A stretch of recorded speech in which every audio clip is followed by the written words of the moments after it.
Swear.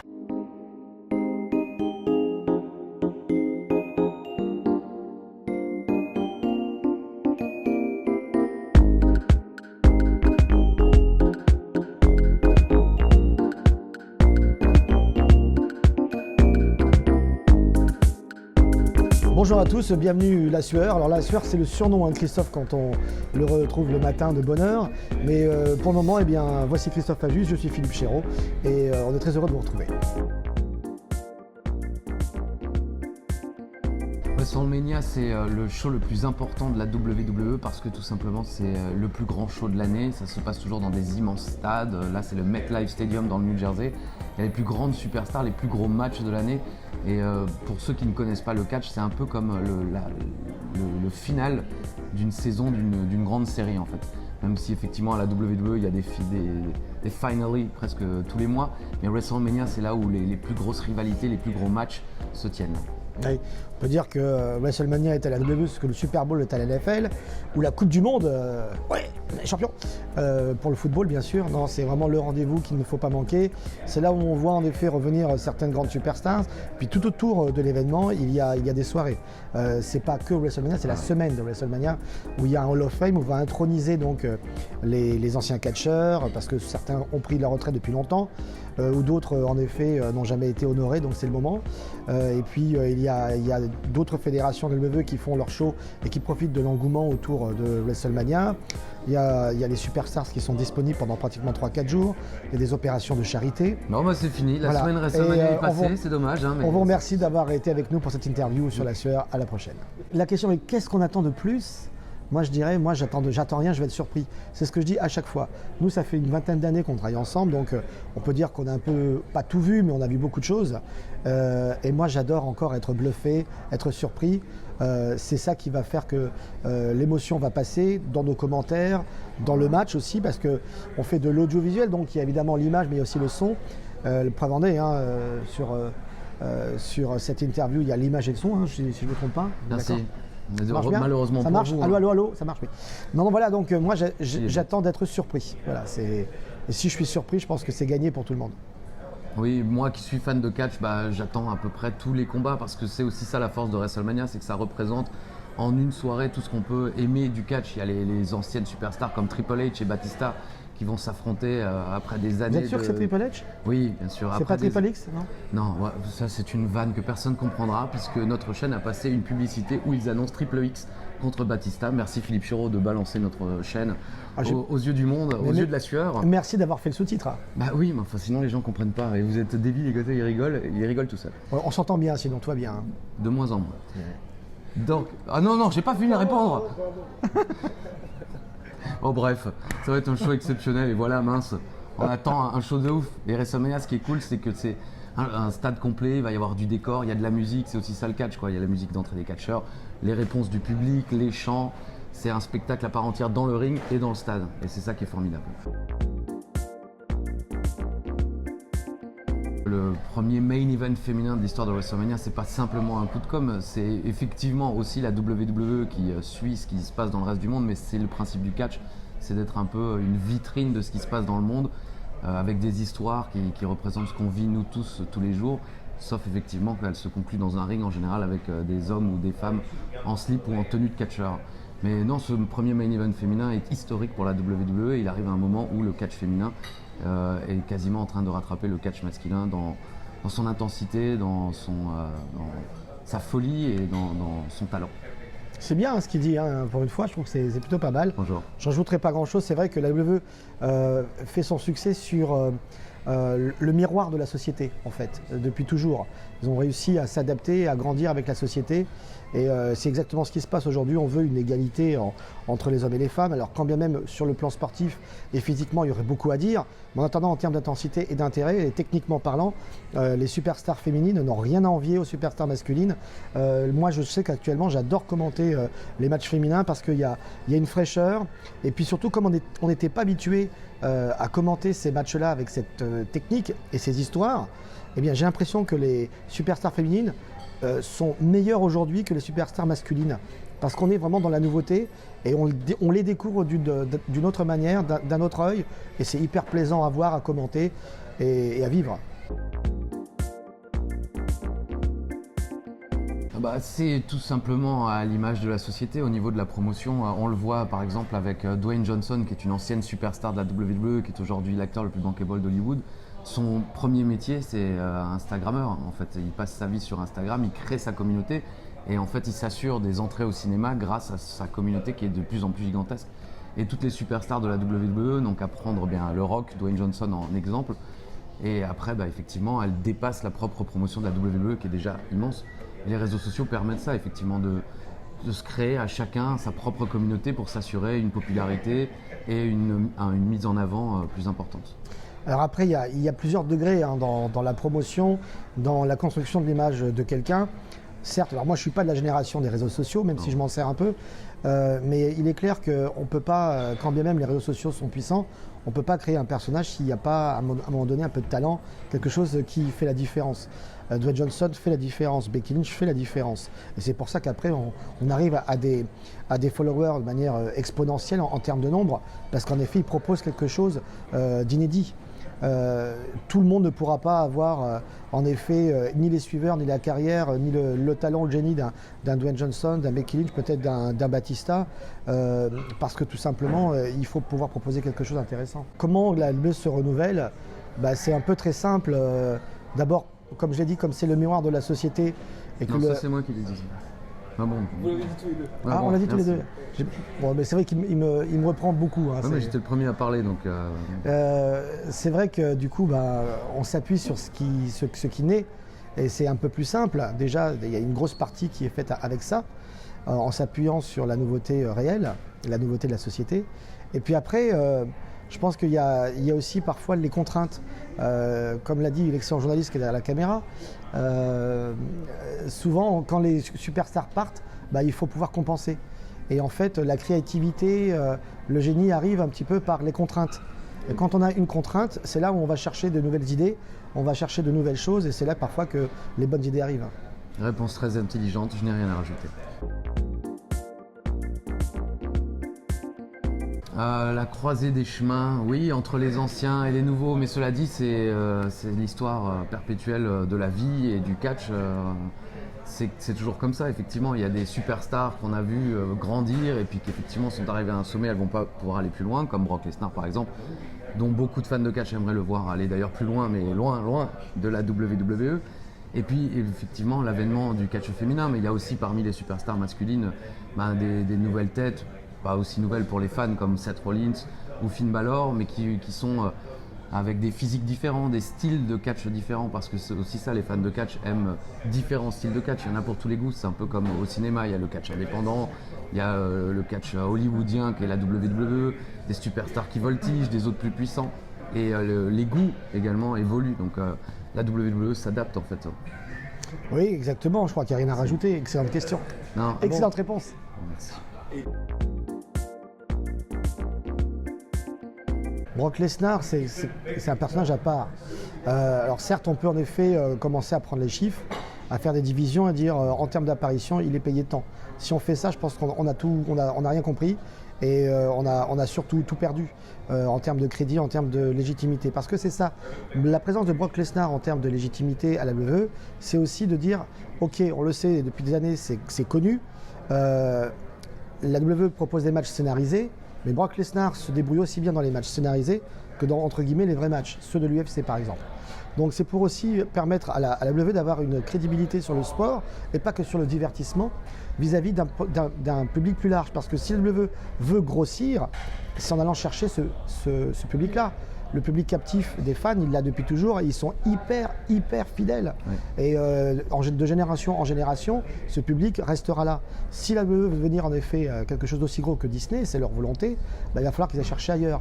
Et ils ne pourront chercher ailleurs qu'en ayant des superstars qui proposent autre chose que le simple univers du catch. Donc il faut qu'ils viennent d'autres sports.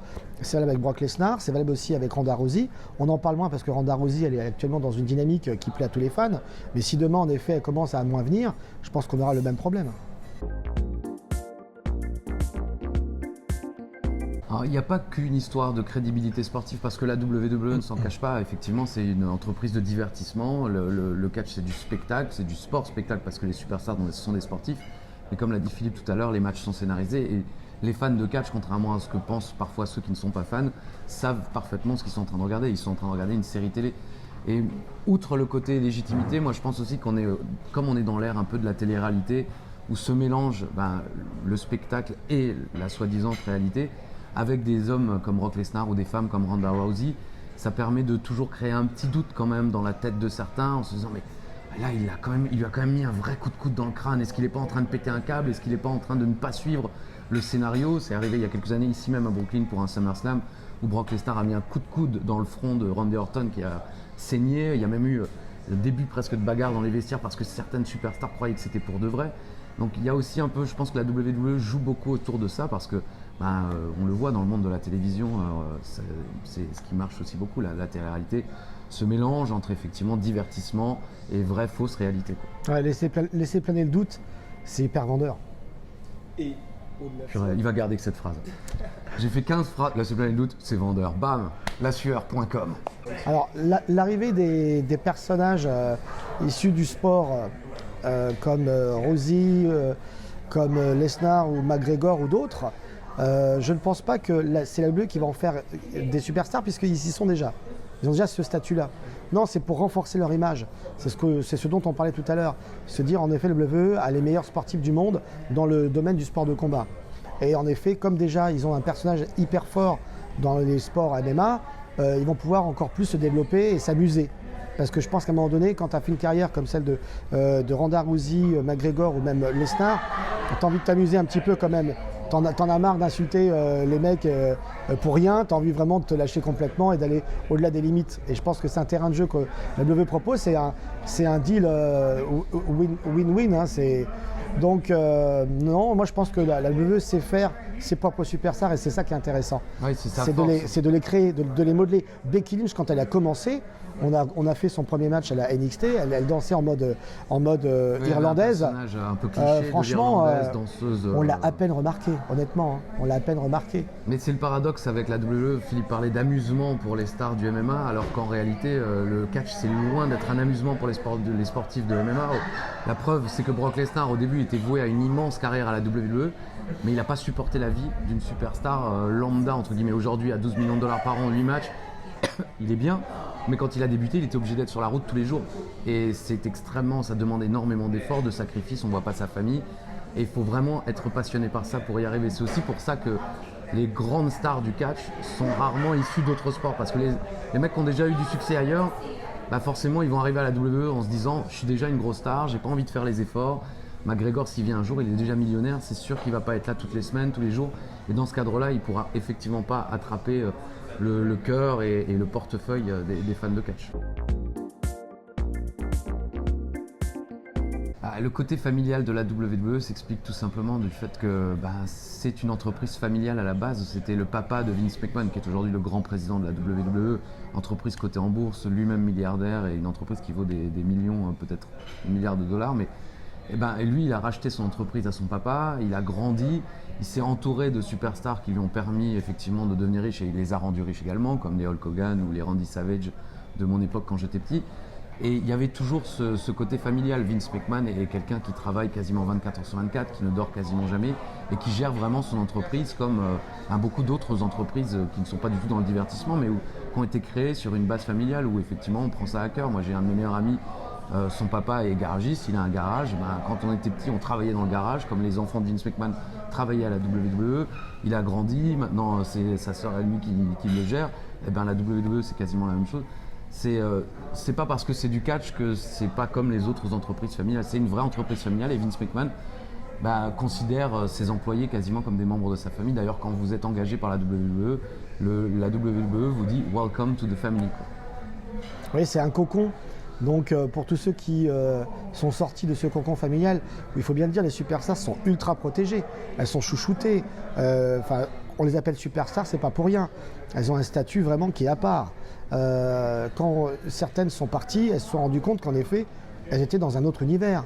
C'est-à-dire que du jour au lendemain, elles sont devenues presque inexistantes quand elles sortent de la WWE. Donc c'est vrai que ça aussi, quand on est une superstar, se nourrir de la foule, quand on a connu ça, c'est quelque chose qui n'a pas de prix. être chéri partout et arriver dans n'importe quel stade, surtout aux États-Unis et un petit peu dans le monde, et avoir ce genre d'accueil, c'est comme une drogue presque. C'est-à-dire que c'est comme les artistes, difficile de sortir d'un concert et de se retrouver seul dans sa chambre. On peut résumer la vie de la WWE à ça. Sortir de la WWE, c'est comme se retrouver tout seul du jour au lendemain. La future méga star de la WWE, c'est quasiment impossible à dire. Non. Parce que on les voit jamais venir en avance, quoi, en amont, je devrais dire. Mais il y a eu Hulk Hogan évidemment qui a permis à la WWE de devenir un phénomène mondial et qui lui est devenu le catcheur le plus célèbre presque de l'histoire du catch. Mais après il y a eu un Stone Cold Steve Austin que les gens qui ne sont pas fans ne connaissent pas forcément, mais qui est le catcheur qui a été le plus rentable de l'histoire du catch aux États-Unis. Et il avait déjà 10 ans de carrière avant. Personne ne faisait plus attention à lui que ça, il était talentueux, mais voilà.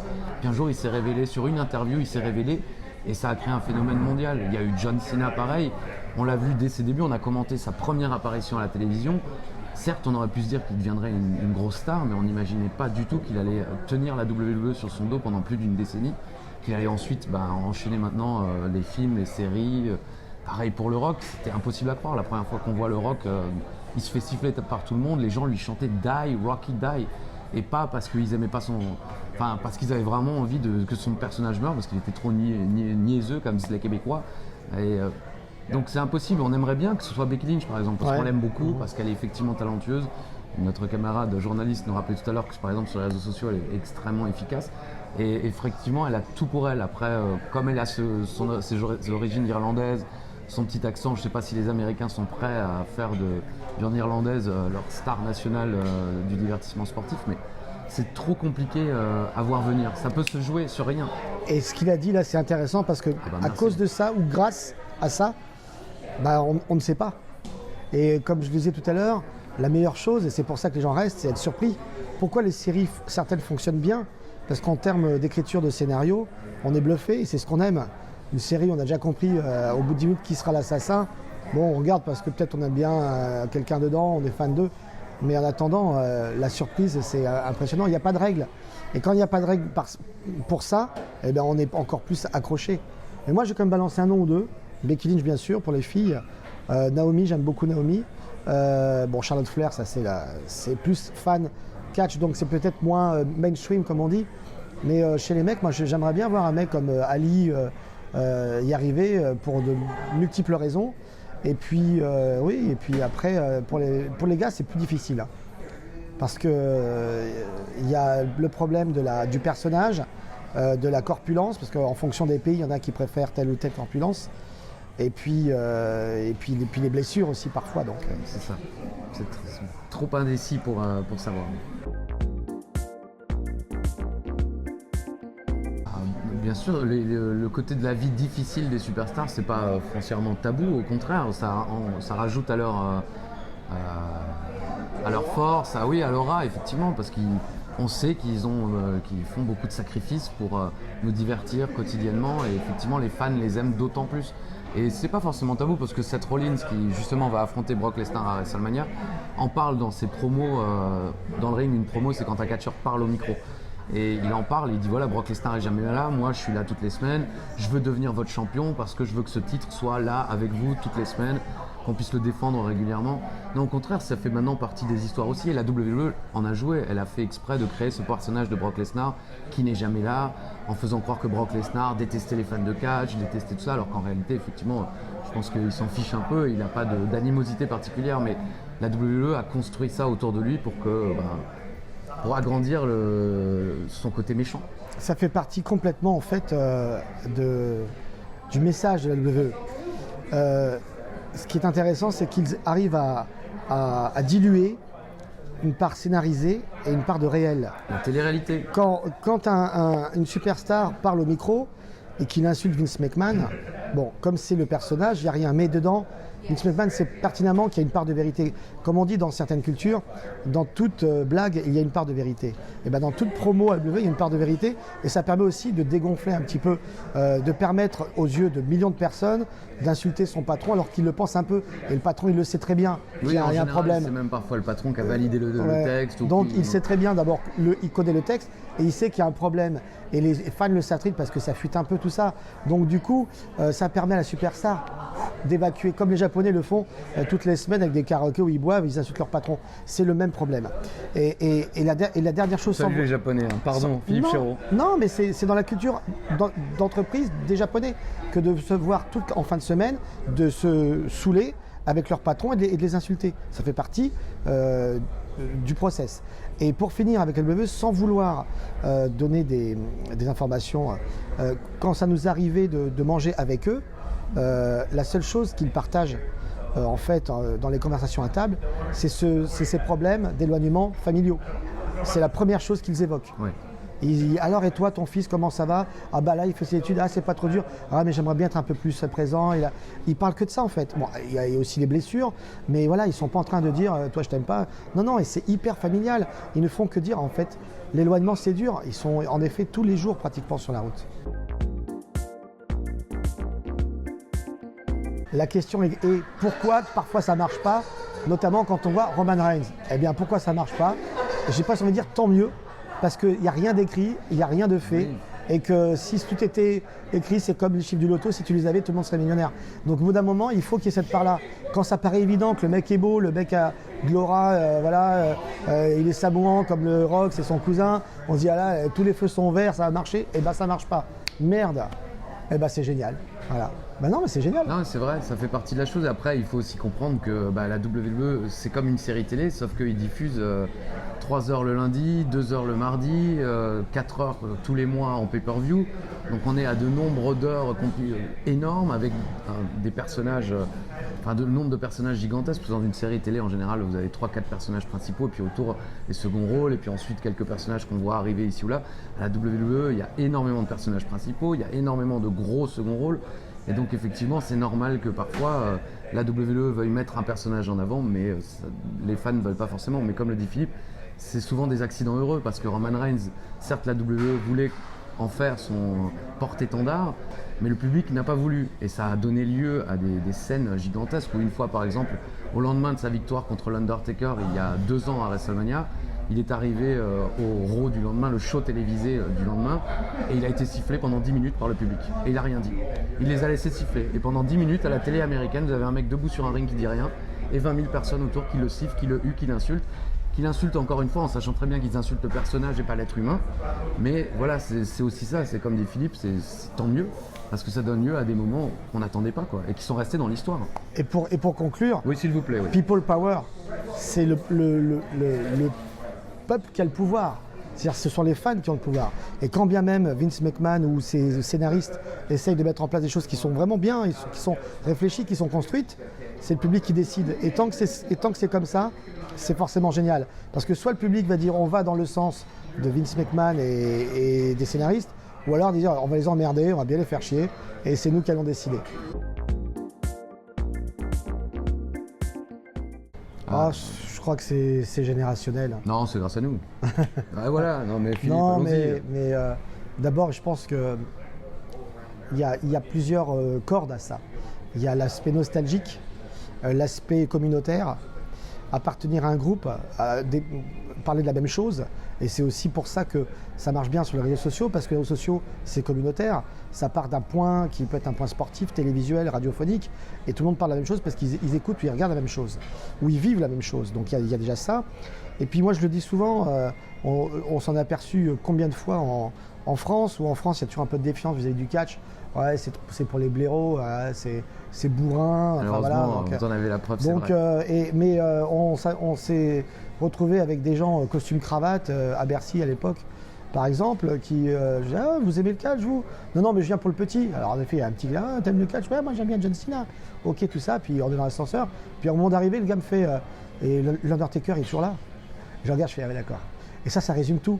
Ça veut dire que sous prétexte qu'on y va pour les gosses ou pour les autres, en fait, on y va un peu pour ça parce qu'on a toujours envie d'être un gosse star.